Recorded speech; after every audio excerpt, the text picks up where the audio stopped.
আমাকে রে আশেপাশে আমি দাদার মুখে গল্প শুনছি। আমার দাদা গল্প করছে যে তাড়াত গাড়ি, এদিকে একটা কি গাড়ি, তাড়াত গাড়ি, একটা পাগলা ছিল, নাম হলো হাবু পাগলা। নাম শুনছেন? আমি কিন্তু দাদার মুখে শুনছি। হাজার হাজার মানুষ একটা অনুষ্ঠানে খাওয়া দাওয়া করতেছে, হাজার হাজার মানুষ খাচ্ছে, ইতিমধ্যে পাগলা সাইড দিয়ে যাচ্ছে আর বলতেছে, মানুষ নাই রে, এই মানুষ নাই রে। তো একজন মানুষ খাওয়া বন্ধ করে চিন্তা করে, কে রে, আমরা হাজার হাজার মানুষ খাই আর এই পাগলা কয় মানুষ নাই।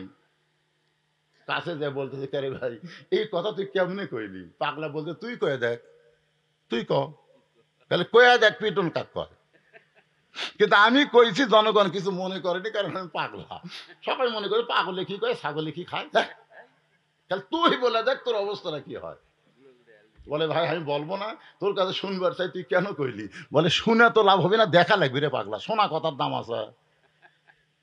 তোকে কেমনে দেখবো? তো সাইডে চ, সাইডে দেখ।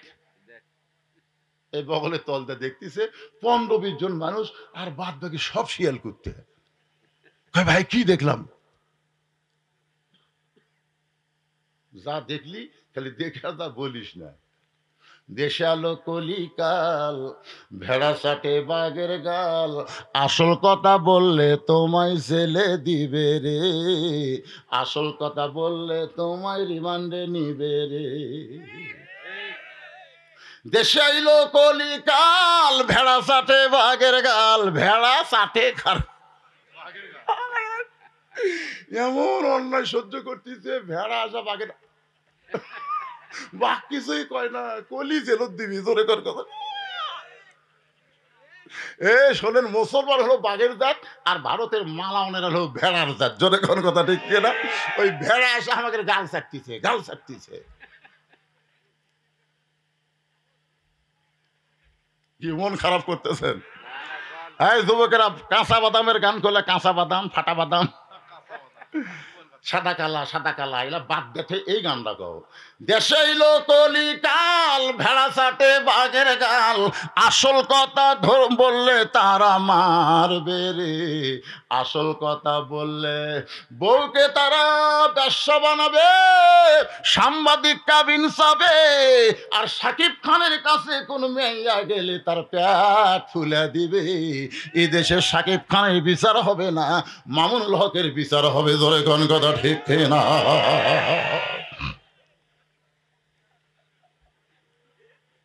আল্লাহর বান্দার একটু মনোযোগ দিয়ে শুনবেন।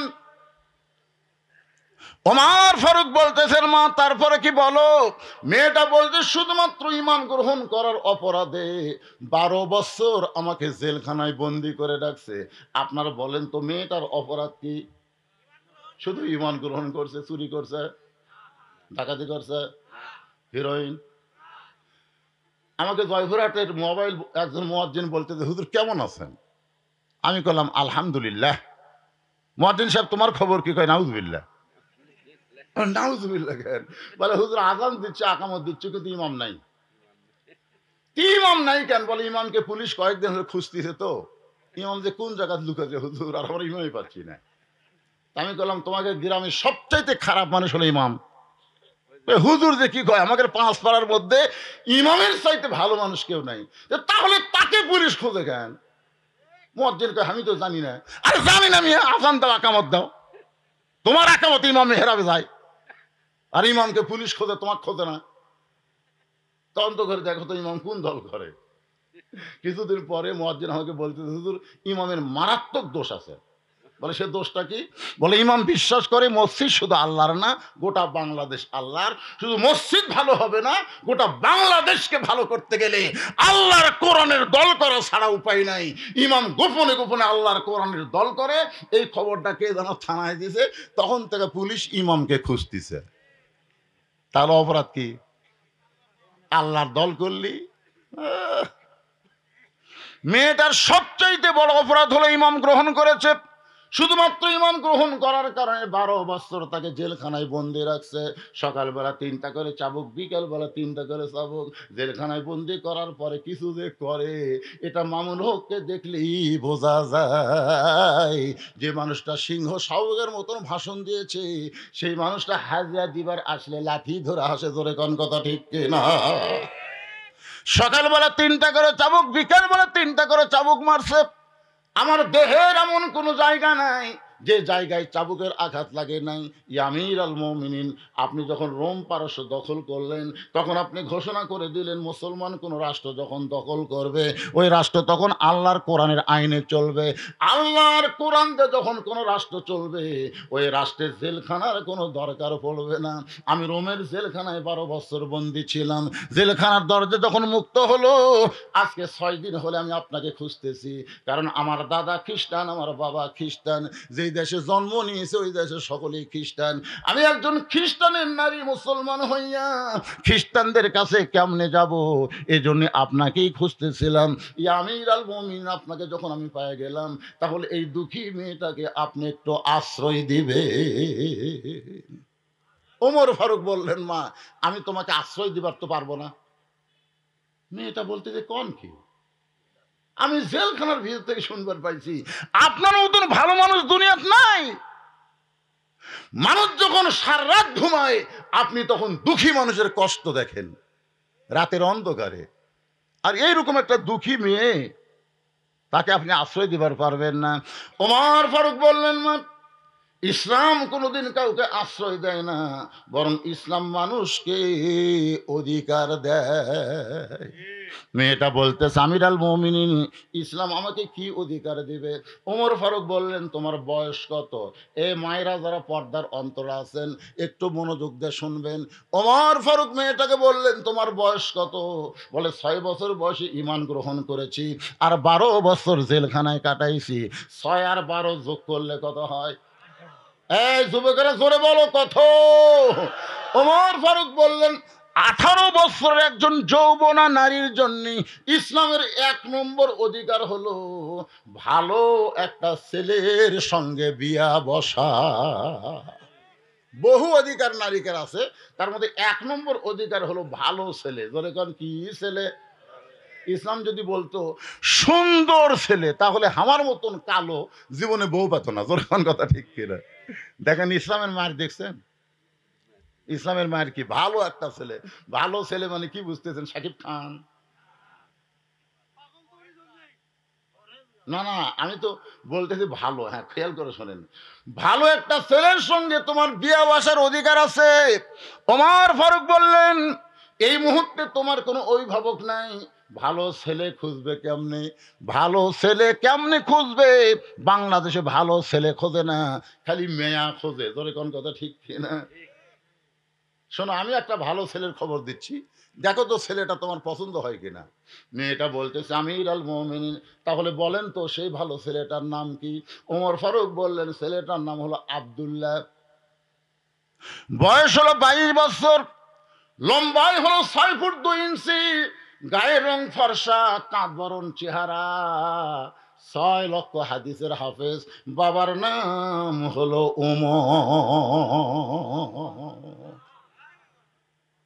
আমি তোমাকে আমার আব্দুল্লাহর বউ বানাইয়া, তুমি আমার বৌমা হবে। আমি তোমাকে বৌমা বানাইয়া, ধরে কোন কি মা, বৌমা বানাইয়া আমার বাড়িতেই তোমাকে অধিকার দিবার চাই। সুবহানাল্লাহ বলেন না? আচ্ছা, বেটার বউ আপনারা কি কন? কে রে, যারা বেটাক বিয়ে করাছেন, এখানে বাপ নাই, আপনার বেটার বিয়ে হয়নি, কি কন? এই দেখেন বউ মা, একদিন এক বুড়ে খালি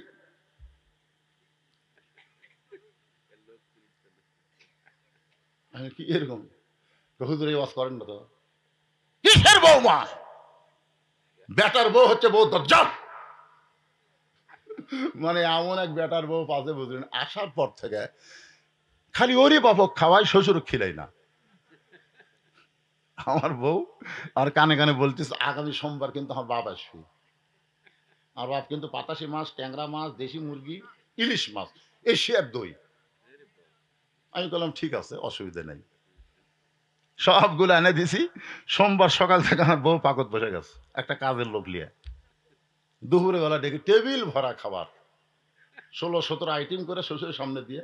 শ্বশুর তো খাবারই পারে না, আর বউ খালি বলতেছে, আর এক টুকরা খান আব্বা, আর এক টুকরা খান আব্বা। শ্বশুর বলতেছে, এই তো এই জন্যই তো আমি রাগ করে আসি না, এত খাওয়া দায়। আমি দূর থেকে চোখের পানি বের করে মনে মনে করলাম, মাবুদ, মেয়েরা তার বাপকে কত ভালোবাসে, বাবা খাবার খায় না তারপরে জোর করে খাওয়ায়। কয়েকদিন পর দিকে আমার বাবা বিস্কুট খাইতেছে, আর কিছুক্ষণ পর পর এই লোক কিছুক্ষণ পর পরে আমি যেই কাছে আসলাম, আব্বা কাইকে রে, হুজুরাই হুজুরাই তুই ভালো বিস্কুট চোখে দেখিস না? এ কি বিস্কুট রে, যতবার আমি আসি তোর বউ এক থালি বিস্কুট দেয়, খালি দাঁতের সাথে লেগে যায়। মানে বিস্কুট যখন টাটকা ছিল তখন আমার বউ আমার বাবক দেয়নি, যখন ব্যাসটা হসে আর পিঁপড়াও খায় না পোকাও খায় না, ওটা দিছে শ্বশুরক। আমি চিন্তা করলাম, ও তোর বাপ আসলে 15 আইটেমের খাবার, আর আমার বাবা আসলে 22টা বিস্কুট। লিয়াবলুয়াকুম আইয়ুকুম আহসানু আমালা, আল্লাহ বলতেছে তোমাদের পরীক্ষা করা হবে সুন্দর আমলের। এই মুহূর্তে আমার আমল কি, আমার আমল কি, আমার আমল কি, না না আমার আমল কি। আর ভিতরে ইমান বলতেছে। আমি আস্তে আস্তে ঘরের মধ্যে যায় একটা বুদ্ধি করলাম যে আমার বউ তো ঘরের মধ্যে আনা লাগবে, কি করে আনা যায়।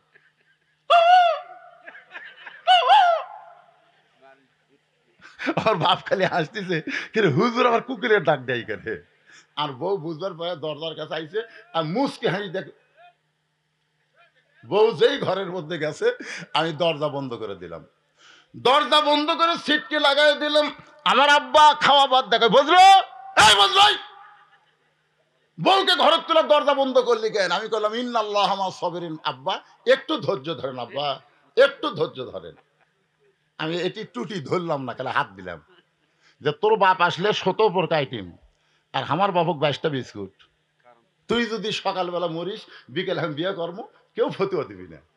তো সকালে ছাড়লে বিকালে আমার বইয়ের অভাব হবে না, কারণ অনেক মেয়ে আমার ওয়াজ শুনে আমার ভক্ত হচ্ছে, মাঝে মাঝে মোবাইল করে, হুজুর নবী যদি এত বিয়ে করার পর আপনি দুটা পারেন না, তুই মরে গেলে তোকে ছেড়ে দিলে আমার বইয়ের কোনো অভাব নাই রে। কিন্তু আমার যে বাবক তুই 22টা বিস্কুট দিছ, ওই বাবা যদি মারা যায় কিয়ামত পর্যন্ত কানবো, কিন্তু আমি আমার বাবা পাবো না।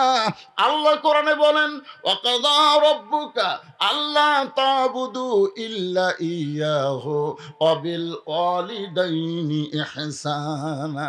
সঙ্গে সঙ্গে বউ আমার পা ধরে বলতেছে, আর জীবনে ভুল করবো না, আজ থেকে আপনার বাপ আমার বাপ একই বাপ। আমি দরজা খুলে দিলাম। এরপর আব্বা কয়েক বছর পয়সা ছিল, আব্বা খালি আমাকে মাঝে মধ্যে কয়, বাবা ঘরের মধ্যে দরজা বন্ধ করে যে কি নেক আমল করছিস রে, হায় হায় রে, ওই আমলের কারণে তোর বউ আমার বৌমা হচ্ছে রে, তোর বউ আমার বৌমা রে। মাঝে মধ্যে এরকম নেক আমল করার দরকার, এ কথা কর না কেন?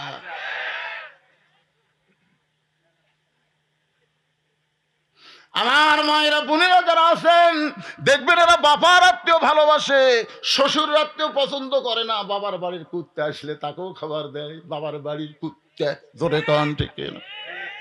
বাবার বাড়ির ফকির আসলে বিছনা বেড়া দেয়, কে রে এটা তো ফকির, কয় না আপনি জানেন না, এটা আমার বাপের এলাকার ফকির, আমার চাচা হয়। ও তোর বাপের এলাকার ফকির চাচা হয়। আর শ্বশুরের ভাই আসলে কয়, আমি তো আপনাকে চিনি না। চা পাত খালি জুতের বাড়ি, জোরে কান কথা ঠিক না? আমার মায়েরা মনোযোগ দিয়ে শোনেন, যে আমলের নেক আমলের পরীক্ষা হবে সেই পরীক্ষা নিয়ে কথা বলতেছি। এবার ওমর ফারুক বললেন, মা আমার বাড়িতে তোমাকে আমার বৌমার অধিকার দিয়ে তোমাকে রাখতে চাই। মেয়েটা বলতেছে, আমির আল মুমিনিন, আপনি কিন্তু আমাকে বলেছেন ভালো একটা ছেলের সঙ্গে বিয়ে বসার অধিকার আছে, আপনার আব্দুল্লাহ কি সব চাইতে ভালো? ওমর ফারুক বললেন, আমার দুই চোখে আমার আব্দুল্লাহর চাইতে ভালো কোনো ছেলে তো পড়তেছে না। মেয়েটা বলতেছে, আমির আল মুমিনিন, তাহলে আমি একটা ছেলের খবর দেব, দেখেন তো এই ছেলেটা কেমন লাগে। ওমর ফারুক চমকে উঠছে যে তুমি জেলখানার মধ্যে বন্দি থাকা মেয়ে, তুমি ভালো ছেলের খবর কেমনে জানো? মেয়েটা বলতেছে, আমির আল মুমিনিন, ছেলেটার নাম হইল হোসাইন, বাবার নাম হলো আলী, মায়ের নাম হলো ফাতেমা, আর নানার নাম হলো মুহাম্মাদুর রাসূলুল্লাহ। এখন এই দুই ছেলের মধ্যে আব্দুল্লাহ আর হোসাইন, এই দুইজনের মধ্যে ভালো কোনটা? জোরে কন। দুটাই ভালো, দুইটাই ভালো, কিন্তু বেশি ভালো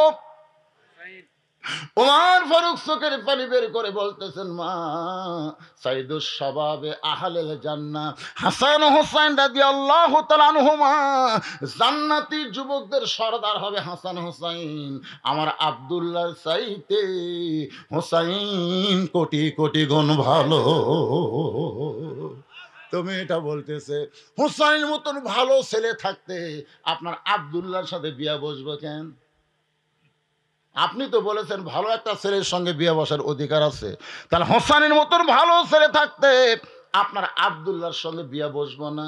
ওমর ফারুক মেয়ে তাকে নিরাপদ আশ্রয় দিয়া পড়ন্ত বিকেল বেলায় হজরত আলীর দরজায়, আসসালামু আলাইকুম ইয়া আহলাল বাইত আম্মা সাইলা ফালা তানহার। হজরত আলী চমকে গেল, হজরত আলী চমকে গেছে। এই গল্প করা চলবে না, যায় মিডিয়া ম্যানেরা গল্প না, যায় সাইডে বসে থাকো। মানে এরা তো আমার ওয়াজের হাফেজ, বোঝেন না? আমি কোন কথা কুড়ি থেকে শুরু করবো এটা মুখস্থ হয়ে গেছে। তোমরা গল্প করলে চলবি, তাই জনগণ এমনি তোমাদের ক্যামেরার কারণে খেপে আছে, গল্প করো না বাজান সোনার স্থানেরা। আল্লাহর বান্দার খেয়াল করে শোনেন, আম্মা সাইলা ফালা তানহার কোরআনের আয়াত। এই আয়াতটা আল্লাহ ফকিরকে উদ্দেশ্য করে নাজিল করেছে। আসলে ফকিরকে, আসলে ফকিরকে কথা কয় না, আমরা ধনী লয়, আমরা ফকির। আরে বাবা, হযরত আলী দরজা খুলে বলতেছে, আমির আল মুমিনিন আপনি ফকিরের আয়াত কেন তেলাওয়াত করলেন? ওমর ফারুক বলে, আলী রে, জীবনে কোনোদিন ঘটকালি করি নাই, আজকে প্রথম ঘটক হয়ে তোমার বাড়ির দরজায় তোমার হোসেনের ব্যাপারে আমি একটু ঘটকালি করতে চাই। হযরত আলী বলতেছেন, আপনার মতন মহান ব্যক্তি যখন ঘটক হবে তখন পাত্রী অবশ্যই ভালো হবে। ওমর ফারুক বলতেছে, এক নম্বর গুণ হচ্ছে 6 বছর বয়সে মান গ্রহণ করছে। কয় বছর? 2 নম্বর গুণ হলো 12 বছর ইমানের পরীক্ষা দিয়েছে। ইন্নাল্লাযিনা ক্বালু রাব্বুনাল্লাহু সুম্মা ইসতাকাম। 3 নম্বর গুণ হলো আমার আব্দুল্লাহকে পছন্দ করে না। আমি সেই মেয়েটার সঙ্গে তোমার হোসেনের ব্যাপারে ঘটকালি করতে চাই। আলী মুসকে মুসকে হাসার কয়, আমি মনে মনে এমন একটা মেয়ে হোসেনের জন্য খুঁজতেছিলাম। সুবহানাল্লাহ কবেন না? আপনারা বলেন তো, দেখে দেখে খোঁজা না মনে মনে খোঁজা, কোনটা ভালো? এক ছেলের বাপ বলতে, হুজুর এ পর্যন্ত 19টা দেখছি, এখনো পছন্দ হয়নি। তা আমি বললাম, কে ভাই আবার বিয়ে করবেন? হুজুর আপনি বোঝেন না, আমার জন্য না তো, আমার ছেলের জন্যে। তো কিভাবে দেখলেন? লাড়া ছেড়া দেখছি হুজুর, লাড়া ছেড়া দেখছে, মেয়ের হাত ধরে টিপতেছে আর বলতেছে, মা তোমার নাম কি মা? কোন স্কুলে পড়ো মা? মানে এরকম 19টা মেয়ে লাড়তে লাড়তে বুড়া লুচ্চা হয়ে গেছে। ধর এখন কি হয়ে গেছে, ওই আরো লাড়বি বেটা বিয়ে দিবি না, ওই লাড়ার একটা ধান্দা তুলছে। কি ধান্দা? বুড়া করে তো খাড়া হয় না, খালি লাড়া। ধরে কর এ কথা বোঝেন না কেন, বুঝতেছেন না কত বড় খারাপ বুড়ে? আপনারা কি মনে করছেন দেখে শোনা বিয়ে করানো যাবে না? আমার এলাকার এক ছেলে বিয়ে করবার যায়, বিয়ে করেনি, তার বাপ বিয়ে করছে। তার মানে কি, বিয়ের আগে বেটার জন্যও যা বাপের জন্যও তাই। জোরে কোন কথা ঠিক কিনা? লালিচ্ছে দেখি তো মাত্র কোন পক্ষের মা হয় এটা? বিয়ে করানোর পরে তোর বৌমা হবি, তার আগে কেউ না। জোরে কথা কন না ভাই। হযরত আলী বলতেছেন, মনে মনে এমন একটা মেয়ে খুঁজতেছিলাম। ওমর ফারুক বলে, আলী রে, তাহলে আল্লাহ আমার ঘটকালি কবুল করেছে। এই বলে দুইজন যখন কোলাকুলি করতেছে, এমন সময় হোসেন ঘর থেকে বের হয়ে বলে, ও দুই মুরব্বী, আপনার দুইজন যেইভাবে কোলাকুলি করতেছেন মনে হয় বিয়ে আপনারাই করবেন। ওমর ফারুক রাস্তা দিয়ে গেলে শয়তান কয়দিন যায় না? সেই হযরত ওমরের চেহারা রক্তের মতো লাল করে বলে, হোসাইন, আমরা যে দুইজন তোমার মুরব্বী, আমাদেরকে তুমি কি মুরব্বী মানো না? হোসেন বলতেছে, আপনার দুইজন মুরব্বী আমি জানি, সম্মান করি, কিন্তু আসল মুরব্বী হিসাবে কেবল মাত্র আমার নানাকেই মানি। একমাত্র নানা ছাড়া এই দুনিয়ার কাউকে পুরাপুরি মানা যাবে না। এই জন্য আল্লাহ বলেছেন, কুল হে রাসূল আপনি বলেন, ইন কুনতুম তুহিব্বুন আল্লাহ ফাত্তাবিউনি। আজকে খালি এই যে মানা বেশি হয়ে গেছে। আগে তবলিগের এক মুরব্বী ছিল, কয় মুরব্বী? এখন দুটা হচ্ছে, একটা এতাহাতি একটা অজাহাতি। হাই রে মারামারি ভাই, একসাথে আমি চিল্লে দেওয়া দেখছি। এখন দুইজন দুই গ্রুপত গেছে, একজন আলিমের গ্রুপত গেছে, আর একজন এতাহাতি আগের গ্রুপত আছে। ও রে কাফের, হয়। খালি বেশি মুরব্বী মানার কারণে আমাদের বাংলাদেশে কাদরিয়া, চিশতিয়া, নকশবন্দিয়া, মুজাদ্দিদি হয়ে গেছে। জোরে কোন কথা ঠিক কি না? এত তরিকা লাগবে না, তরিকা মাত্র একটা। জোরে কোন কয়টা? আল্লাহর হুকুম আর নবীর তরিকা। এ তোর তো আলাদা আলাদা তরিকা বানানোর পারমিশন কে দিল রে? জিকিরের মধ্যে চিশতিয়া তরিকার জিকির, চিশতিয়া চিশতিয়া আর মুজাদ্দিদ, এটা কি কয় মুজাদ্দিদ দিয়া, এটা কাদরিয়া।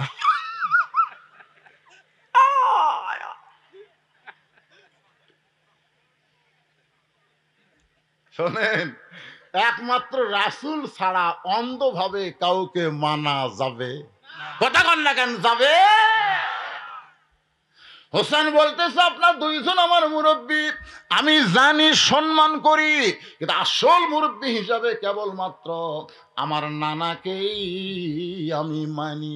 ওমর ফারুক বলে, হোসেন তুমি কি বুঝাবার চাও? হোসেন বলতেছে কয়েকদিন আগে আমি স্বপ্নে দেখলাম আমার নানা ঘরের মধ্যে আরাম করতেছে। আমি হোসেন দরজাকে বললাম, নানু ভাই আমি একটু আপনার কাছে যাবার চাই। আল্লাহ নবী বলেন, হোসেন আমি এখন জান্নাতে আরাম করতেছি, এখন তোর জন্য দরজা খোলা যাবে না। আমি হোসেন চমকে গেলাম, ভাঙ্গা ঘরের মধ্যে নানা শুয়ে থেকে কথা বলতেছে, আর নানা কয় আমি জান্নাতে আরাম করতেছি। এই জান্নাতটা কেমন একটু দেখাই লাগবে। আমি জানলার ফাঁক দিয়ে তাকায় দেখি আমার নানি উরাতকে বালিশ বানিয়ে দিয়েছে, সেই উরাতের উপরে নানা মাথা দিয়ে শুয়ে আছে, নানি চুলের মধ্যে হাত দিয়ে কিলবিল করতেছে। আমি ডাক দিয়ে বললাম, নানা ভাই নানির উরাতকে বালিশ বানায় শুয়ে থাকলে কি জান্নাতে থাকা যায়? আল্লাহ নবী বলে, হোসেন তুই ছোট্ট মানুষ, তুই বুঝবি না রে, তুই বুঝবি না। তোর নানির মতন বউ যদি কেউ ঘরে পায়, ওই ভাঙ্গা ঘরটা আল্লাহর জান্নাত হইয়া যায়। লিল্লাহে তাকবীর। তোর নানির মতন, তোর এখন কার মতন? তোর নানির মতন বউ যদি কেউ ঘরে পায়, ওই ভাঙ্গা ঘরটা আল্লাহর জান্নাত হয়ে যায়। আমি হোসেন সেদিন থেকে সিদ্ধান্ত নিয়েছি, বিয়ে যদি করতে হয় ভাবিয়া করিও, কাজ করিয়া ভাবিও না। বিয়ে যদি করতে হয় আমার নানা যেমন বিয়ে করছে, আমি সেই রকম একটা বিয়ে করবো, ভাঙ্গা ঘর যেন জান্নাত হয়। এই যে আমরা বিয়ে করে লিয়াচ্ছি, এশার নামাজ মসজিদের সামনে কাতারে পড়তেছি, আমার ভাই তো পুরস্কার দিছে সবগুলা, মাশাআল্লাহ। কিন্তু বাড়ির যায় দেখি পাও দে ভাই, ঘরের ভিতর থেকে হিন্দুদের পূজার মধ্যে লো লো লো লো করে বাঁচতে করে। আমি মসজিদের সামনে কাতার নামাজ পড় না, আমার ঘরত কিরে যায় দেখে যে প্রধানমন্ত্রী স্টার জলসা দেখতেছে। আল্লাহ রে আল্লাহ, আমার ঘর জাহান্নাম হয়ে গেছে। ধরে কোন কি হয়ে গেছে? কথা কন না কেন? জাহান্নাম। হিন্দুদের পূজার বাদ্য মুসলমানের ঘরত বাঁচতেছে, এই ঘর জান্নাত আছে। এটা কার কারণে হচ্ছে? একটা মরদ মানুষও হিন্দুদের চ্যানেল দেখে না। আমি শতকরা 100 জন মরদকে বলছি, ভাই স্টার জলসা জি বাংলা না হুজুর, টাইম আমাকে আছে ম্যানম্যানা নাটক দেখার। দুই একজন পুরুষ যদি দেখে বুঝবেন ওর মধ্যে হিজরা স্বভাব আছে। যারা স্টার জলসা জি বাংলা কোনো মরদ মানুষ যদি দেখে বুঝবেন ওই তলে তলে হিজরা হচ্ছে। ধরে কোন কি হচ্ছে? কথা কন না কেন, কি হচ্ছে? আপনার কেউ দেখেন নাকি? দেখলে পরীক্ষা করা লাগবে যৌন বিশেষজ্ঞর কাছে, আপনি কি মরদ আছেন না হিজরা আছেন। একটা পুরুষ মানুষ এই হিন্দুদের চ্যানেল দেখে না। কথা কন না কেন? এই খালি মেয়েরা শেষ করলো। আমার মায়েরা শোনেন মনোযোগ দিয়া, স্টার জলসা জি বাংলা দেখে কোরআনের ওয়াজ শুনলে হবে না। আজকে কান ধরে তওবা করেন মা। মান তাশাব্বা বিকওমিন ফাহুয়া মিনহুম, কালা রাসূলুল্লাহ সাল্লাল্লাহু আলাইহি ওয়াসাল্লাম। আল্লাহর নবী বলেছেন, যে জাতকে যে বেশি পছন্দ করবে ওই জাতের সঙ্গী তার কিয়ামত হবে।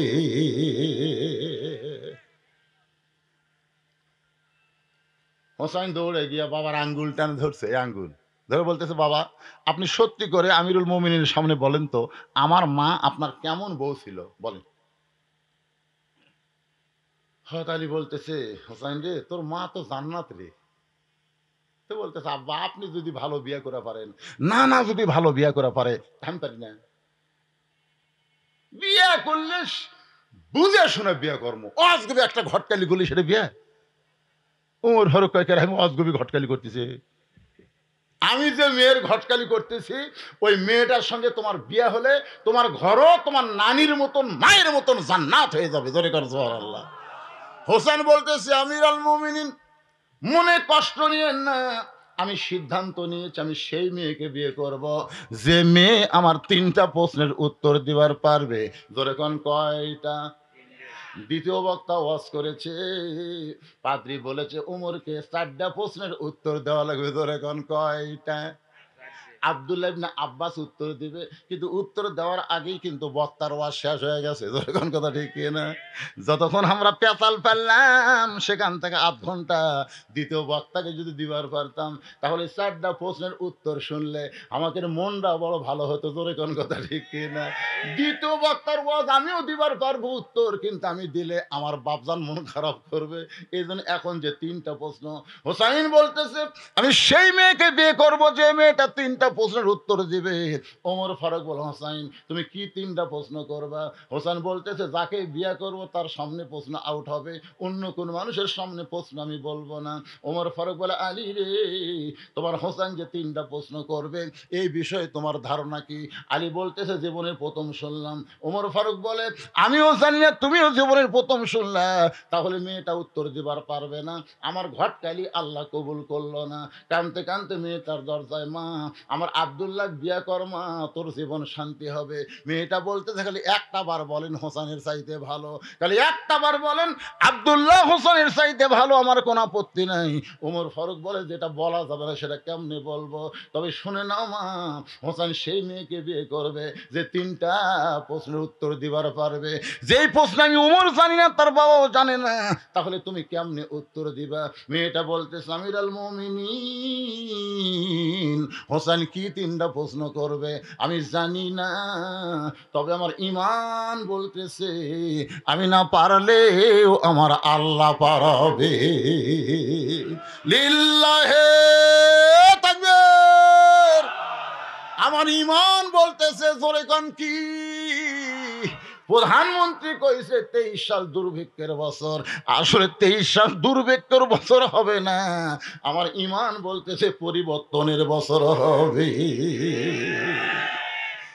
ঈমান, ঈমান। আমাকে ঈমান কি কয়? নামবি না হুজুর? নামবি না? নামবি না হুজুর? আমার তো একজন নেতা কইছে, যতই অ্যাঙ্গেলে ওয়াজ করেন ডাইরেক্ট ওয়াজ করেন, নামবি। আমি নেতার কাছে বললাম, ভাই একটু সাইডে চলেন, আপনাকে একটা গল্প শোনাই। কি গল্প হুজুর? শোনেন। 5 তলা তুটে 1.5 লাখ টাকার খাট আর 12,000 টাকার কম্বল ওরে তামানে রাত 9টার সময় দাওয়াত দিয়ে বলতেছে, আমার বাড়ি আমার ঘর আমার নামাইকে। এই কথা বলে লোকটা শুইছে। 3টার সময় আল্লাহ একটা ভূমিকম্প দিছে। এমন ভূমিকম্প দিছে, ভয়ের ঠেলা আমি নামছে ঠিকই, কিন্তু কম্বলের মধ্যে লুঙ্গিটা আছে ওটাও পরার টাইম পায়নি। ফেরেশতা বলতেছে, আল্লাহ ই কলো নামবি নামাইকে, আর তুমি তাকে ন্যাংটা করে নামালে। আল্লাহ বলতেছে, যারা ক্ষমতার অহংকার করে নাম্বার চায় না তাদেরকে আল্লাহ মাঝে মধ্যে এভাবে ন্যাংটা করেই নামায়। জোরে কোন কথা ঠিক কিনা? এই জন্য আমার সঙ্গে ইমানের দাবিতে সকলে পড়েন, তো ইজ্জুমান তাশা পড়েন, তো ইজ্জুমান তাশা অত জিল্লুমান তাশা বিয়াদিকাল খায়র ইন্নাকা আলা কুল্লি শাইইন কাদির। সম্মান দেয়া 5 তলায় তোরা মালিককে, আবার অপমান করে ন্যাংটা করে নামানোর মালিককে, ভালো মন্দর মালিককে, সমস্ত ক্ষমতার মালিককে।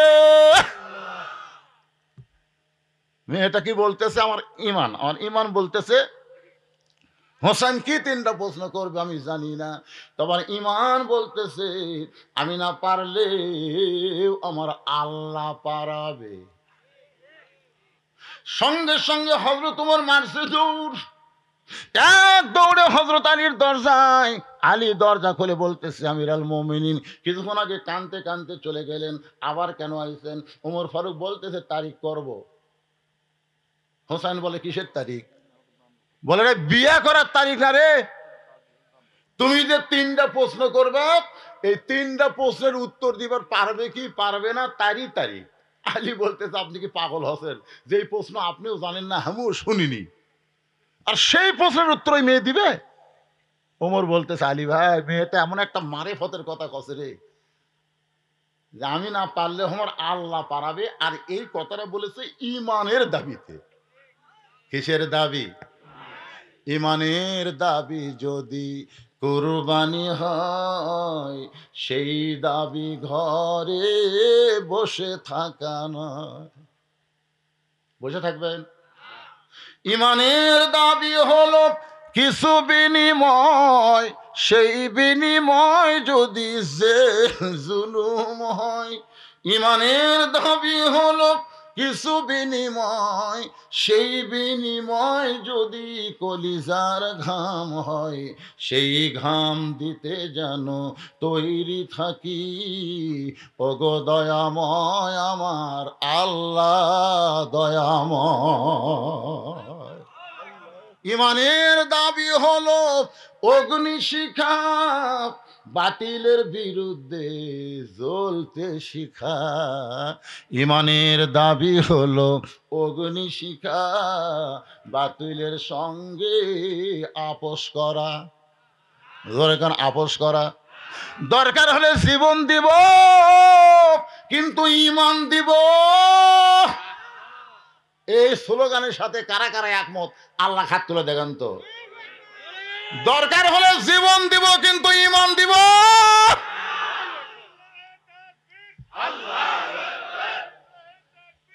হাত নামান, হাত নামান ভাইজান। শোনেন শোনেন, আমি যতই চেষ্টা করি আমি কিন্তু আমার জীবন বাঁচাবার পারবো না। মাইকেল জ্যাকসনে 11টা এফআরসিএস মানে সমস্ত ডিগ্রি শেষ করা ডাক্তার রাখছিল, 11টা বিষয়ের উপরে 150 বছর বাঁচবি। কয়শো বছর? মানে যখনই কিছু হবি সাথে সাথে পরীক্ষা হবে। একটা কম্পিউটার সব সেট করছে, মাত্র 49-এর মধ্যে আজরাইলকে আল্লাহ পাঠিয়ে দিয়েছে যা তুমি ডাক্তার সেট করছে। মাইকেল জ্যাকসন রে প্রতি মাসে ডাক্তারের বেতন দিচ্ছিল বাংলাদেশের টাকায় 70 থেকে 80 লাখ টাকা। সেই জ্যাকসন 49 বছরই মরে গেছে। তার মানে আমরা যতই চেষ্টা করি জীবন বাঁচাবার পারবো না, তবে একটু চেষ্টা করলে আমরা ইমান বাঁচাবার পারবো। তো যেটা চেষ্টা করে বাঁচান যাবি সেটা চেষ্টা করেন, যেটা বাঁচানি যাবে না তার পাশে আমাদের এত ধান্দারে ঘাড় কাজ করে দেখতেছেন। কি দেখতেছেন ভাই? 12 তালা হসে ইঞ্জিনিয়ার করছে, আরো 3 তালা তোলা যাবে। দুই কান্তে দুই ফেরেস্তা কয় শয়তান রে উপর দিকে চালাতে দেখি সবাইকে কষ্ট হয় না কেন? মাজার লাঠি দিয়া কয় ভিত মজবুত আছে তো। এই বিল্ডিং কিন্তু 100 বছর টিকসই হতে হবে, ভিত কি মজবুত আছে? আল্লাহ কয় তোর মাজার ভিত ভেঙ্গে গেছে শালা, ঘরের ভিত দেখতেছ পাকলা হয়েছ। আমি হচ্ছি বগুড়ার শোন। আপনারা কোন জায়গা? আমি বগুড়া তোয়াজ করতেছি। আমার বগুড়া তোয়াজ করে দেয় না ভাই। ভাই দেখি ভাই পাইছে আল্লাহ জানে রে, একেবারে দেয় না। না আমি লিখছি কিন্তু দিচ্ছে না। গত 14 তারিখ আমার রেলগেটে মাহফিল আসলো, ওরা গেছিল অনুমতি দিবি না। বগুড়ার সমস্ত প্রশাসক বলছে বদুরি ছাড়া বক্তা নাই। তবে হুজুর তো কিন্তু কয় না মানে অ্যাঙ্গেলে এমন মার দেয় কলজার মতো ঢোকে। মানে আমি একটাই বক্তা, চিল্লা চিল্লি করে ওয়াজ করি না, হাসাতে হাসাতে কাম সারি। ধরে কোন কথা ঠিক কিনা? চিল্লা চিল্লি ফাটাফাটি আমার কাছে নাই, হাসির মধ্যে মার হবি। যাদেরকে মার দিচ্ছি তারা বুঝবার পারবি, অন্য লোক বুঝবি না, তাহলে হাসাই যাবি। ধরে কোন কথা ঠিক কিনা? আল্লাহর বান্দার প্রশ্ন হবে 3টা। জোরে বলেন কয়টা? তুমি যে প্রশ্ন করবে সেই উত্তর দিবার পারবে কিনা তার তারিখ করতেছি। আলী বলতে যে কেমনে পার গোমর ফারুক বললেন আল্লাহর প্রতি অগাধ বিশ্বাস নিয়ে ইমানের দাবিতে যখন কথা কইছে তখন মনে হয় কিছু একটা হবে, নির্দিষ্ট তারিখ মোতাবেক। ভাইজান একটু মনোযোগ দিয়ে শুনতে হবে, আমার মা বোনদের জন্য বলতেছে। মা, আমার খুব কষ্ট লাগতেছে যে আপনারা বসে থেকে শুনতেছেন, ঘড়ি তো আমার কাছে নাই, দেখি হ্যাঁ আজকে ঘড়ি মনে বলে ছাড়াতে যাচ্ছি, এখন বাজতেছে 11:47। এই যে দীর্ঘ সময় পর্যন্ত ওই সোনার চানেরা যে দাঁড়িয়ে আছে, কে তোর পাও কথা কয় না, কে কটকট করে না, কে পোলা আছে হ্যাঁ? তবারক নাই তো, এই কিসের পোলার, এই আজকে একটা কথা করো পোলার প্যাকেট।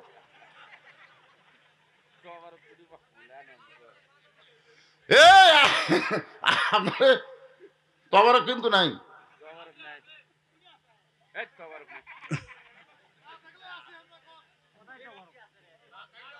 সবচাইতে বড় তবারকের নাম কি? সুবহানাল্লাহ।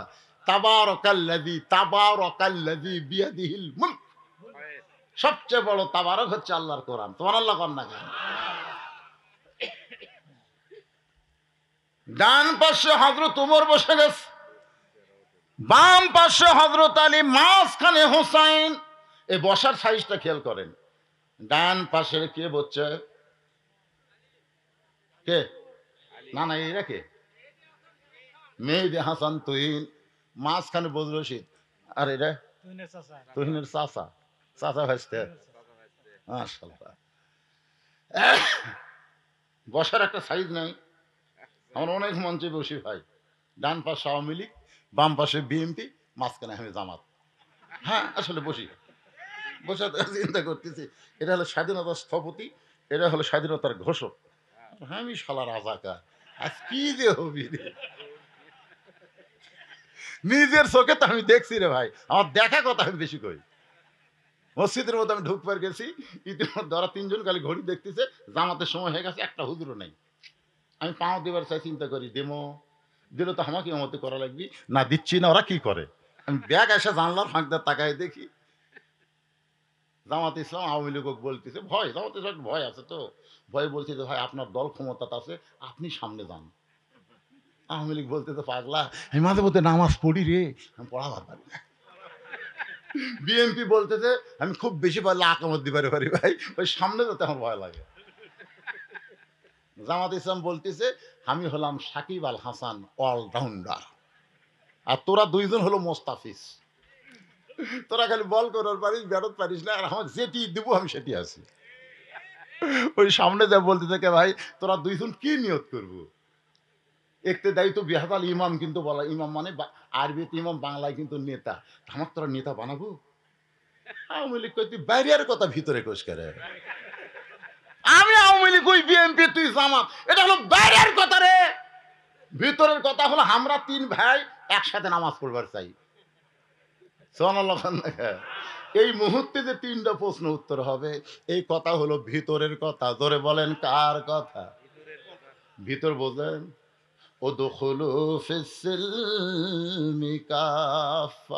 গাড়ির ভিতরে থাকতে হবে, হাত বার করা মাথা বার করা যাবে না, ল্যাপের ভিতরে থাকতে হবে, শীতের দিনে পাও বার করলে শরীর গরম হবে না, মশারির ভিতরে থাকতে হবে, মশা ধরবে না। ধরে কোন কথা ঠিক কিনা? তেমন ঈমান ইসলামের ভিতরে, আল্লাহর কোরআনের ভিতরে আমাদের থাকতে হবে। ডান পাশে হযরত ওমর, বাম পাশে হযরত আলী, মাঝখানে হোসাইন।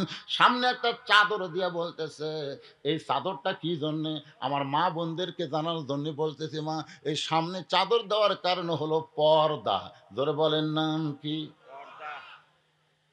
অথচ আমাদের বাংলাদেশের একজন গায়িকা, বর্তমানে সংসদ সদস্য, ওরে শরীয়তের মৌলানা, চোখ দুইটা করলা কানা, মনের পর্দা বড় পর্দা তোমরা খুঁজা পাইলা না, তেতুল হুজুর বুঝলো না। তেতুল হুজুর বোঝেন?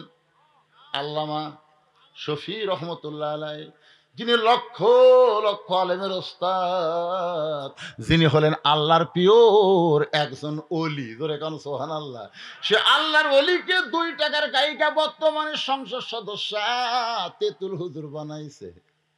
মনের পর্দা যদি পর্দাই হতো তাহলে হযরত ওমর সামনে চাদর দিত না, চাদর দিয়ে বুঝাই দিল মনের পর্দা পর্দা না, পর্দা হলো আল্লাহর আইন। আজকে আমাদের বাংলাদেশে অনেক মেয়েরা বলে মনের পর্দাই তো সব, বলে না, অনেক মেয়েরা বলে। কিন্তু আর মায়েরা বলতেছে, মা শোনেন, মনের পর্দা পর্দা নয়, অকরনা ফি বুয়ুতিকুন্না ওয়ালা তাবাররুজনা তাবাররুজাল জাহিলিয়াতিল উলা। মায়েরা শোনেন। এবার ওমর ফারুক বলতেছে, হোসাইন এখন তুমি 3টা প্রশ্ন শুরু করো। এবার হোসাইন দাঁড়িয়ে বলতেছে, রে মেয়ে, তুমি একলা একলা বসে আছো, তাই বলে মনে করো না তুমি একলা হয়ে গেছো। আমি হোসাইন বড় একলা হয়েছি। ওমর ফারুক কোনাতে ঘুরতে দেখো, কে রে বা, এটা কেমন কথা? হোসাইন বলে, রে মেয়ে, তুমি একা একা বসে আছো, তাই বলে মনে করো না তুমি একলা হয়ে গেছো।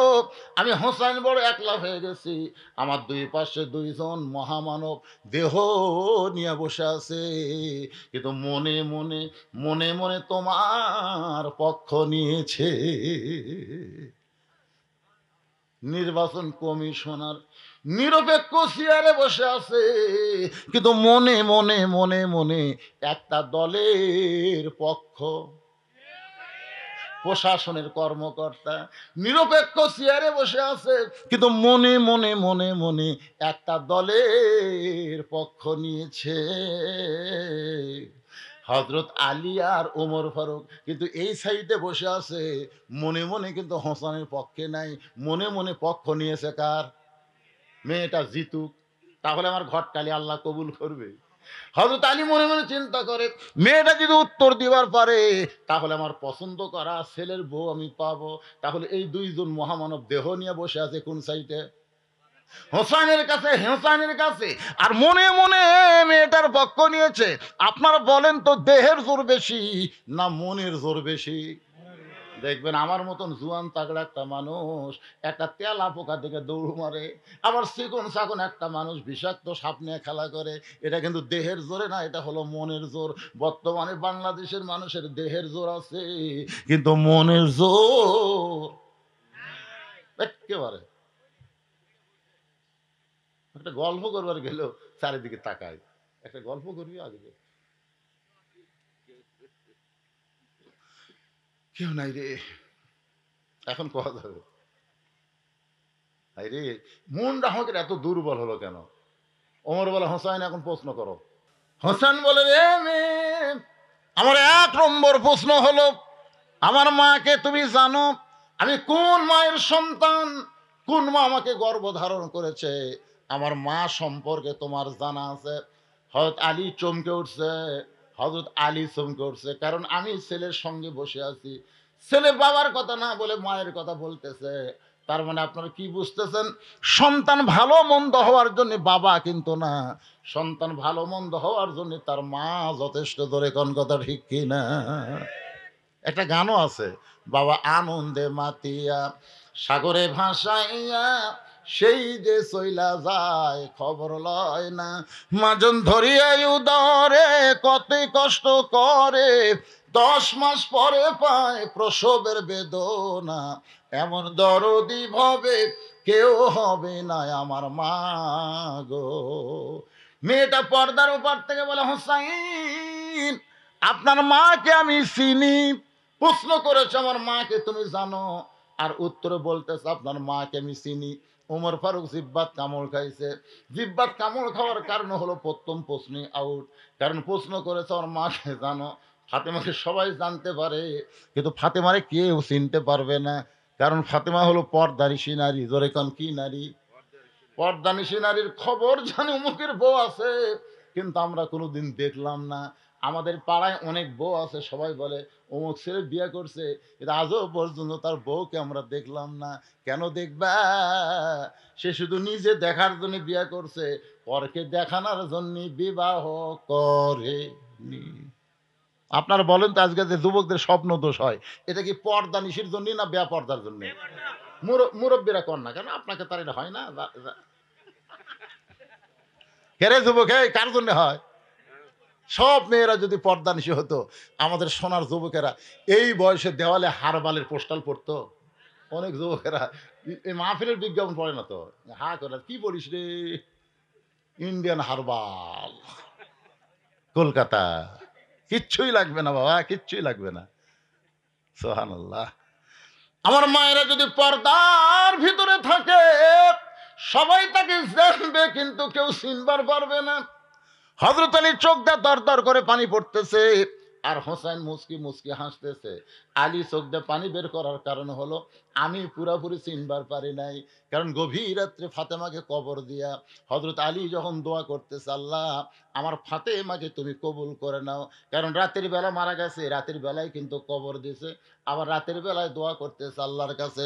সঙ্গে সঙ্গে দেখতে পাই সামনে কয়েকটা পুরাতন কবর, এইমাত্র ফাতেমার কবর দিয়েছে, সেই কবরটার নাই। গোটা জান্নাতুল বাকি হযরত আলী দৌড়ায় আর বলে ফাতেমার কবর, ফাতেমার কবর। কে যেন আওয়াজ দেয়া বলে, আলী আমার ফাতেমা পর্দানিশি রে, আমি আল্লাহ জোহরা ডিগ্রি দিয়া ফাতেমার কবরটাকেও কিয়ামত পর্যন্ত পর্দা করে দিয়েছি। যে ফাতেমার কবর পর্দা হয় সেই ফাতেমারে চিনে। মেয়েটা বলতেছে আমি চিনি। অনেক সময় হয়ে গেল, তিন বিচারক যখন কিছুই বলেন না, মেয়েটা বলে হোসাইন আপনি প্রশ্ন করলেন উত্তর দিলাম, হলো কি হলো না? ওমর ফারুক বলে কেমনে হবে? হোসাইন প্রশ্ন করলো আমার মাকে জানো? উত্তর দিলে চিনি। মেয়েটা বলে হোসাইন আপনার মায়ের চোখের ভুরু জোড়া ছিল। হোসাইন আপনার মায়ের বাম গালে কালো একটা তিল ছিল, থুতুনির তলে লাল একটা দাগ।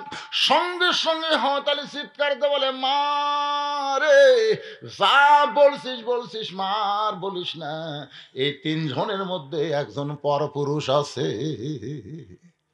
আপনারা বলেন তো তিনজনের মধ্যে পরপুরুষকে? যে উমর সম্পর্কে রাসূল বলেছে আমার পরে কেউ নবী হলে আল্লাহ উমরকে নবী বানাতো, সে উমর যদি পরপুরুষ হয় তাহলে মুরিদের বইয়ের কাছে পীর কি পুরুষ?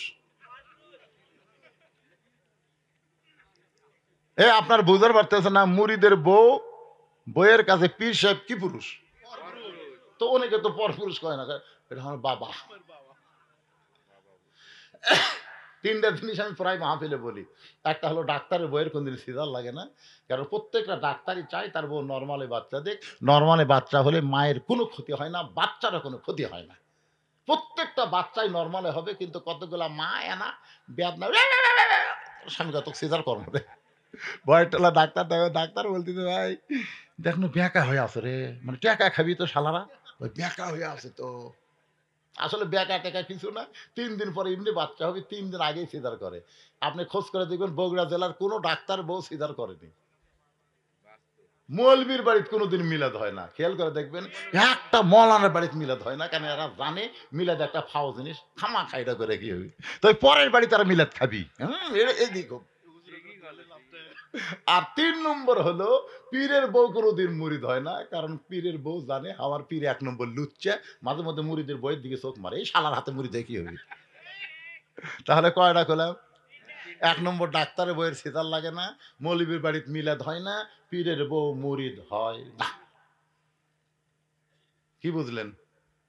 বুঝলেন?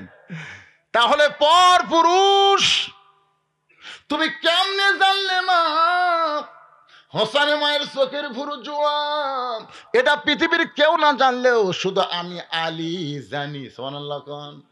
আল্লাহ রাসূল বলেছেন তোমার বিবির এই দুই ভুরুর মাঝখানে, বাবা গল্প না, এখন মজার ওয়াজ হচ্ছে, তোমাদের গল্প দেখলে ওরা বাড়িতে আগে থাকবি। দুই ভুরুর এই দুই ভুরু নাই, এই দুই ভুরুর মাঝখানে কোন বউকে যদি স্বামী একটা চুমা খায়, ওই স্বামীর আমল নামায় একটা ওমরা হজের সওয়াব আল্লাহ দিয়ে দেয়। আমরা অনেক শুনেছি বাবার মুখের দিকে তাকালে, মায়ের মুখের দিকে তাকালে হজের সওয়াব, কিন্তু বইয়ের ভুরুর মাঝখানে চুমা দিলে যে হজের সওয়াব। একটা চুমা খাবেন হজের সওয়াব। কিন্তু আমি তো এরকম বলতে দি ভাই, মেয়েরা তো বেজার হচ্ছে, হুজুর কি ওয়াজ করলো রে, এরা যে বিনি খাওয়া খায় রে, ঘরের মধ্যে ঢুকলে মনে হয় ভোকরা মাটা ঢুকছে, আর চুমা খাবার গেলে তখন বমি হবি রে। রে বিড়ি খানে আপনারা ঘুমানোর আগে চুমা খাওয়ার আগে আচ্ছা তারে ব্রাশ করবা, বুঝছা, পেপসুডেন্ট গুঁড়াটা দিয়ে করবা, পেছনে গুঁড়া নাই, গুঁড়া দিয়ে একটা সেই মতো বিশ্বাস করে তারপরে বড়ির পাতা চাবিয়া তারপর ভোগ চুমা খাবা, একটা হজর সব পাবা। সুবহানাল্লাহ খান। এই যারা বিয়ে করেনি এরা এখন তালত থাকবি, এরা এই তালত থাকবি। দেখি তো 14 ফেব্রুয়ারি এটা করা যায় কিনা। বিবাহের আগে কোনো কিছু করলে হজের সব।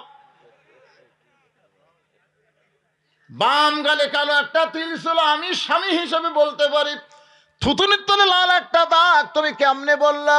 মেয়েটা বলে, মুরব্বী, ওই রুমের জেলখানার মধ্যে শেরদিল কারারক্ষী সকালবেলা আমাকে 3টা করে চাবুক মারতো, বিকালবেলা 3টা করে চাবুক মারতো।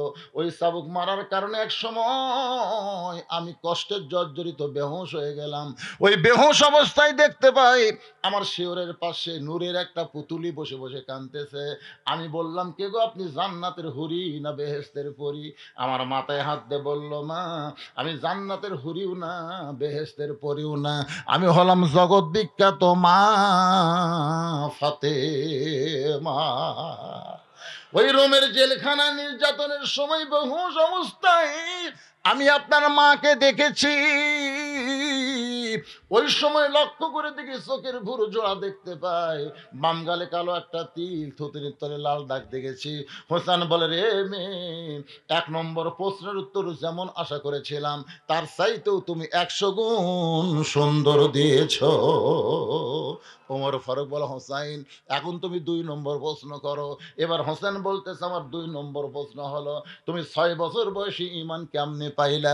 তুমি যেই দেশে জন্মগ্রহণ করছো সেই দেশটা হলো খ্রিস্টানের দেশ, তোমার দাদা খ্রিস্টান, বাপ খ্রিস্টান, ওই রোম দেশের সকলেই খ্রিস্টান। ওই খ্রিস্টান দেশে 6 বছর বয়স ঈমান কেমনে পাইলা? মেয়েটা বলে, হোসাইন আমি দুনিয়ার সাধারণ কোনো ঘরের মেয়ে না, আমার দাদা হলো রোম সম্রাট কাইসার। ওমর ফারুক চমকে উঠছে, ওরে বাবা রে। ওই সময় 2টা পরাশক্তি ছিল, একটা রোম আর একটা পারস্য।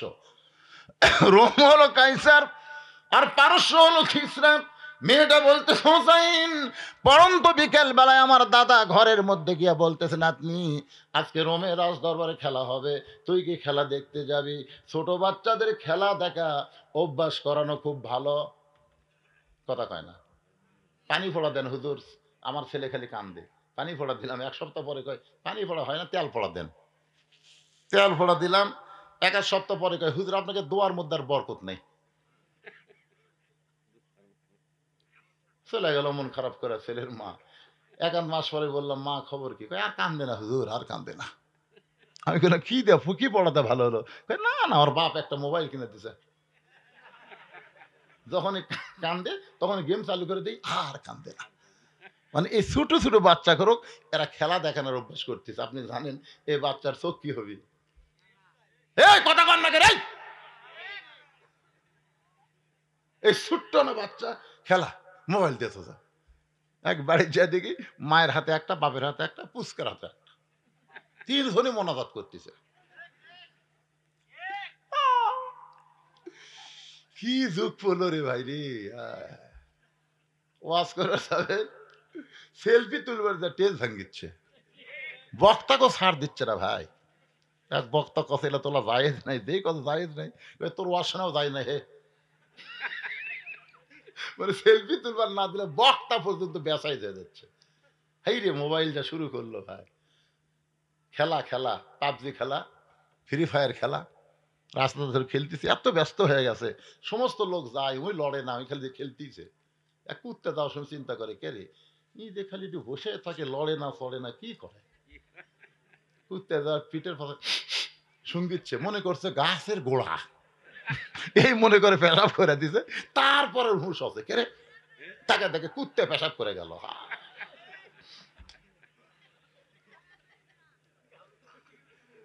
রে যুবকেরা শোনো,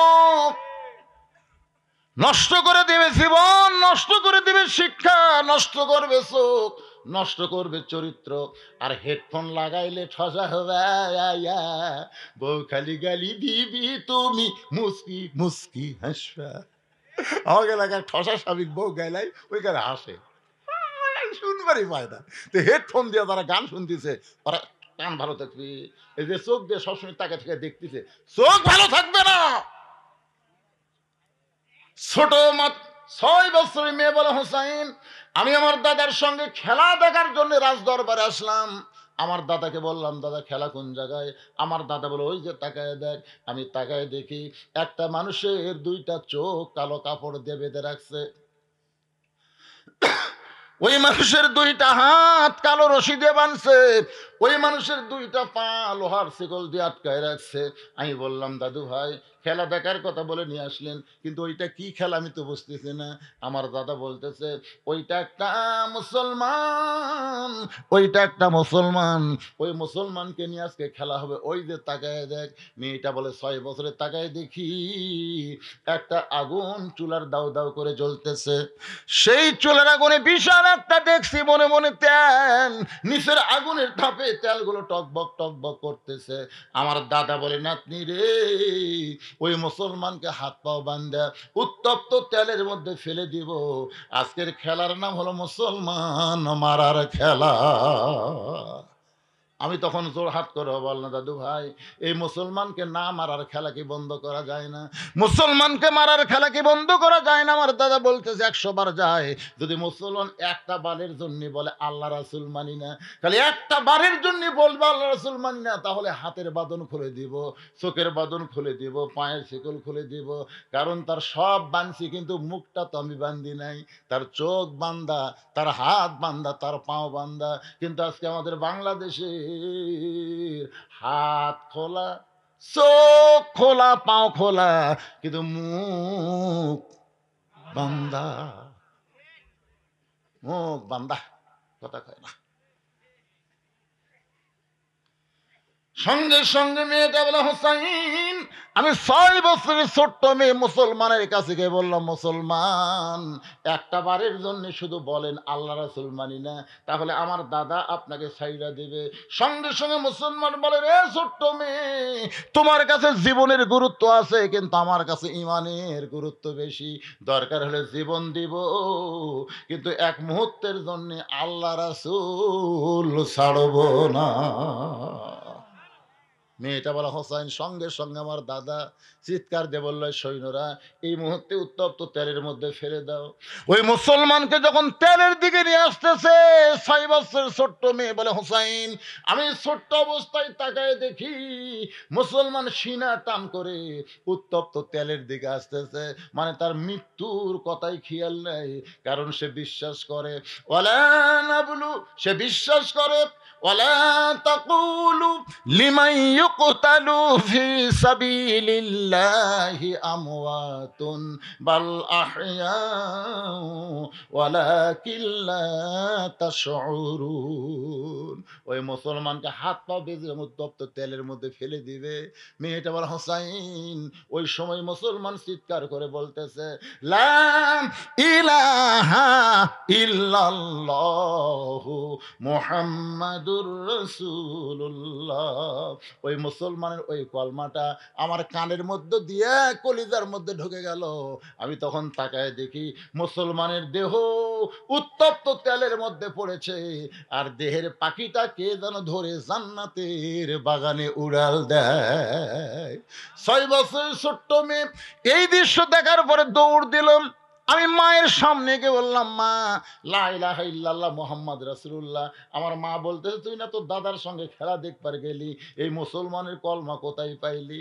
এ কলমা বলিস না মা, এই কলমা বললে তো দাদা তোর বাপ তোকে মাইরা ফেলবে। আমি তখন বললাম, মা এই কলমাওয়ালারা কোনোদিন মরে না।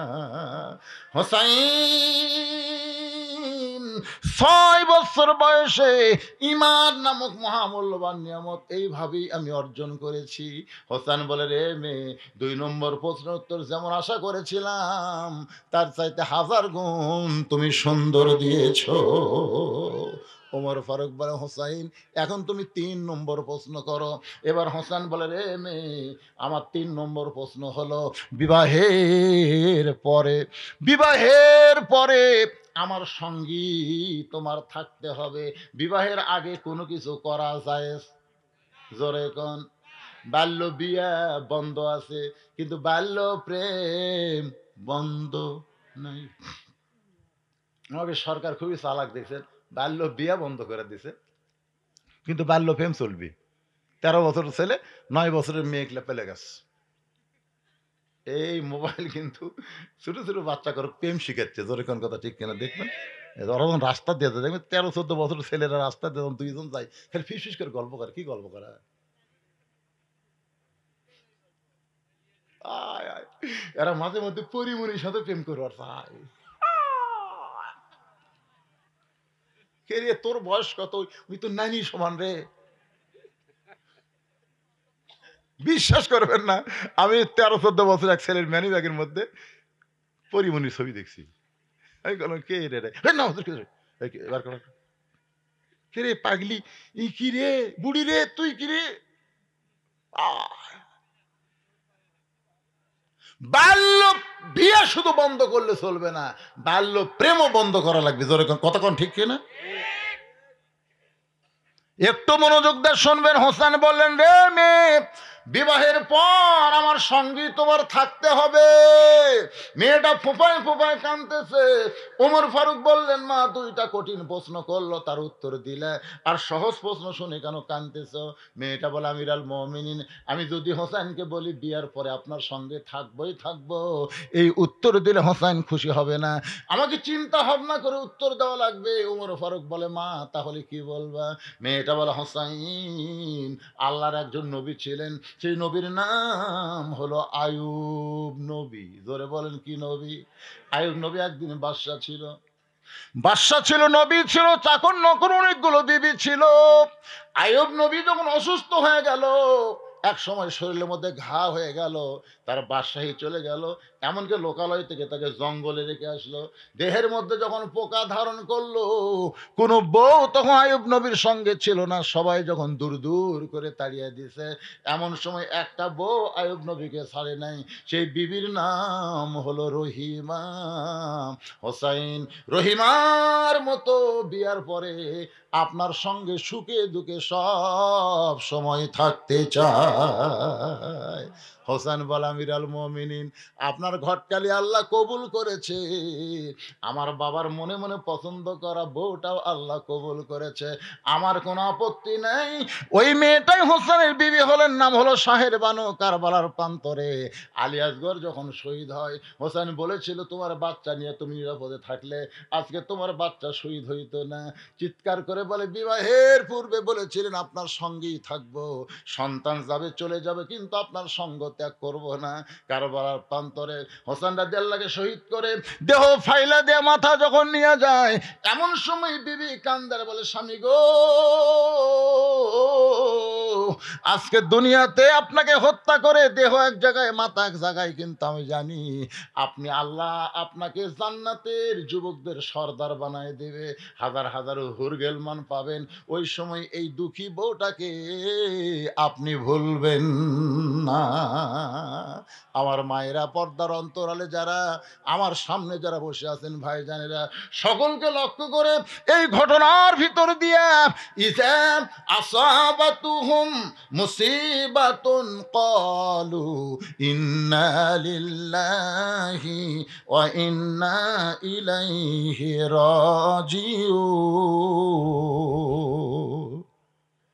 এক বস্তা কি দিয়েছে? চাউল দিছে? কে দিল সেটা? মাশাআল্লাহ, আমি ভুলে গেছিলাম, এক বস্তা চাউল চাই, আমি ভুলে গেছিলাম। কোনটা ইকবাল? ও, আপনি ইকবাল? মাশাআল্লাহ। হ্যাঁ, মহিলা টাকা দিয়ে কে লিয়ে গেল কি বুঝেন? এরা মহিলা? আচ্ছা আচ্ছা আচ্ছা। আস্তাগফিরুল্লাহ রাব্বি মিন কুল্লি জামবি ওয়া আতুবু ইলাইহি, লা হাওলা ওয়া লা কুওয়াতা ইল্লা বিল্লাহিল আলিয়্যিল আযীম। আল্লাহুম্মা আমিন। আল্লাহুম্মা আনতাস সালাম ওয়া মিনকাস সালাম, তাবারাকতা ইয়া যাল জালালি ওয়াল ইকরাম। আল্লাহ, কঠিন শীতকে অপেক্ষা করে আল্লাহ তোমার বান্দা তুহিন খান আজকের এই জান্নাতের বাগান লাগাইছে। আল্লাহ, তোমার নবীর ইতিম মাদ্রাসাকে লক্ষ্য করে আল্লাহ মেহেরবানি করে আজকের এই মাহফিল আমাদের সকলের হিদায়াতের জন্যে, নাজাতের জন্যে, জান্নাতের জন্যে আল্লাহ তুমি কবুল করে নাও। আল্লাহ, এই মাহফিল করতে গিয়ে হাজার হাজার টাকা খরচ হয়েছে আল্লাহ, এই খরচগুলোকে আল্লাহ তুমি জান্নাতের বিনিময়ে কবুল করো। এই মাদ্রাসা এতিমখানাকে আল্লাহ তুমি কবুল করো। যার নামে মাদ্রাসা নির্মিত হয়েছে আল্লাহ, তার কবরকে তুমি জান্নাতের টুকরা বানিয়ে দাও। আল্লাহ, আল্লাহ ওয়াজের শুরু থেকে শেষ পর্যন্ত অনেক আলোচনা হয়েছে আল্লাহ, অনেক জিকির আজকার কোরআন তেলাওয়াত হয়েছে। যদি ত্রুটি হয় ভুল হয় মাফ করে দিয়ে জাহাদিয়া মঞ্জুর কর আল্লাহ। সোনার মদিনায় নৈফাকে রওজা মোবারকে আল্লাহ তুমি কবুল করে নাও আল্লাহ। তামাম বিয়ে কেরাম, আসহাবে কেরাম, তাবিনী কেরাম, তাবিনী কেরাম, তাম পৃথিবীর মাটির নিচে যত মুমিন মুমিনা আছে আল্লাহ সকলার ওয়া ফরহাদিয়া কবুল করো আল্লাহ। আমরা যারা হাত তুলেছি, আমাদের জনম দুঃখনী মা বাবা যাদের কবরে চলে গেছে আল্লাহ, বাপ মার কবরকে জান্নাতের টুকরা বানিয়ে দাও আল্লাহ।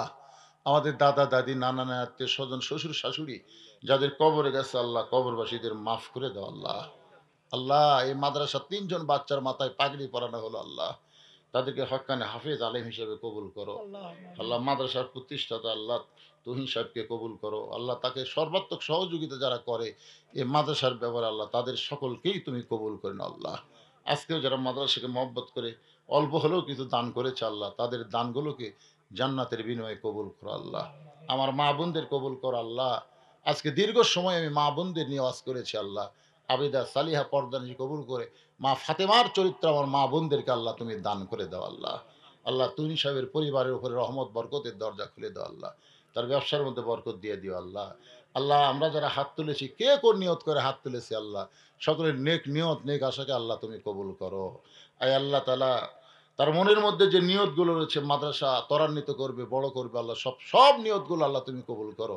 অত্র এলাকার সমস্ত মানুষগুলোকে মাদ্রাসার হিতাকাঙ্ক্ষী বানায় দাও আল্লাহ। তাদের বাচ্চাগুলো মাদ্রাসায় দিয়া কোরআনে হাফিজ আলেম হিসাবে তৌফিক দিয়ে দাও আল্লাহ। আল্লাহ মিডিয়া ভাইদেরকে কবুল করো আল্লাহ, মুরব্বীদের কবুল করো আল্লাহ। আল্লাহ এত কষ্ট করে মিডিয়া ভাইরা কোথা থেকে কোথা যায় আল্লাহ, তোমার কোরআনকে প্রচারের নিমিত্তে তাদেরকে কবুল করে নেও আল্লাহ। আয় আল্লাহ আজকে আলেম ওলামা হাত তুলেছে, গোটা বাংলাদেশে আলেম ওলামা আজকে মাজলুম অবস্থায় আছে, অনেকে জেল জুলুমের ভিতরে আল্লাহ মানবতার জীবন যাপন করতেছে আল্লাহ। এই কোরআনের বন্দি ফাঁকিগুলোকে মুক্ত করে দাও, কোরআনের ময়দানে তার আবার কিচির মিচির করবে আল্লাহ। আয় আল্লাহ আমি গুনাহগার বলে দোয়া ফিরে দিয়েন আল্লাহ। এই শীতের ভিতরে খেরের উপরে বসে ঘন্টার পর ঘন্টা যারা আলোচনা শুনেছে আল্লাহ, তাদের সকলের হাতের মধ্যে যার হাত পছন্দ করো সে হাতের ওসিলায় গোটা মাহফিলকে আল্লাহ তুমি কবুল করে নাও আল্লাহ। তুন সাহেবের মা আমার কাছে দোয়া চেয়েছে আসার সময় আল্লাহ, তার মায়ের জন্য দোয়া করি আল্লাহ, তার মাকে কবুল করে নাও আল্লাহ। আমাদের সকলকে মাফ করে আয় আল্লাহ। অনেকেই হাত তুলেছে আল্লাহ, কত মানুষের এই 2 হাত দিয়ে আমরা কবরে মাটি দিয়েছি, এই 2 হাত দিয়ে কত লাশ কবরে নামাইছি। একদিন আমরা সবাই মরে যাব, যেদিন আমাদের মৃত্যু হবে দিনটা যেন জুমার দিন হয়, মাসটা যেন রমজান মাস হয়। ইমানের সাথে ইজ্জতের সাথে দুনিয়া থেকে বিদায় নেওয়ার কালে আমাদের জবানে জারি করে দিও লা ইলাহা ইল্লাল্লাহু মুহাম্মাদুর রাসূলুল্লাহ সাল্লাল্লাহু আলাইহি সাল্লাম।